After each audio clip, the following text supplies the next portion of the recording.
je suis Jean-Michel Sanchez, je suis le gérant de la société Mecabès et on fait de l'usinage, tournage, fraisage.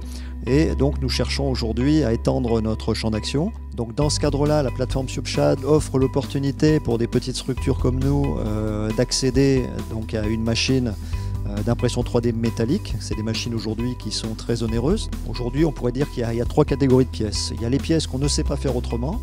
Là, on ne peut pas parler de gain. Notamment, nous, le travail qu'on fait avec des designers, ça leur permet de libérer un peu leur créativité et de faire des choses qui ont un effet waouh de designer parce que les pièces n'ont jamais été vues. Il y a des pièces ensuite en prototypage. En prototypage, on peut à des prix raisonnables remplacer une fonderie. Et je dirais que là, c'est compétitif.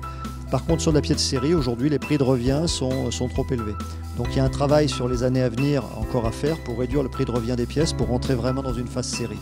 Le C-Team Certec dispose d'une capacité sur cette machine qui lui permet de faire des études plus fondamentales, notamment toute la partie analyse métallurgique, toute la partie maîtrise du procédé. Et tous ces résultats sont mis en commun avec l'ensemble des participants.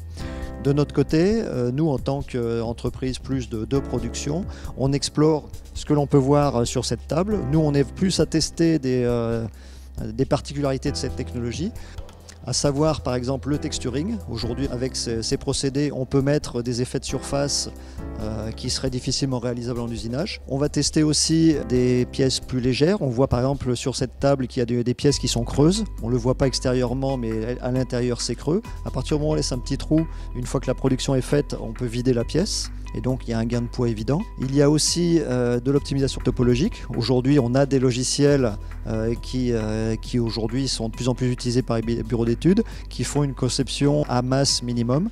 Et dans ces cas-là, les pièces qui en résultent sont obligatoirement faites en impression 3D. Ça, c'est trop compliqué à faire en usinage.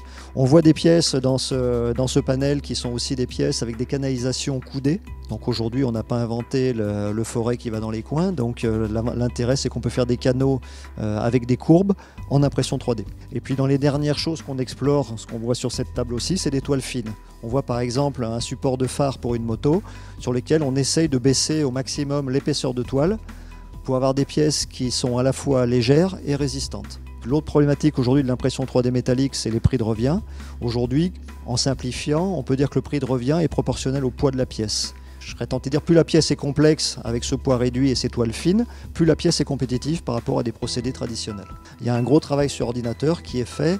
Donc nous, l'objectif, c'est de pouvoir traiter la chaîne de sortie de bureau d'études, optimisation de la pièce, réalisation et finition, donc avec des procédés plus traditionnels. Puisqu'aujourd'hui, l'objectif, c'est de pouvoir proposer à des clients des choses qu'ils ne pouvaient pas faire ou qu'on ne pouvait pas faire autrement. C'est notre manière à nous d'aller vers l'industrie du futur.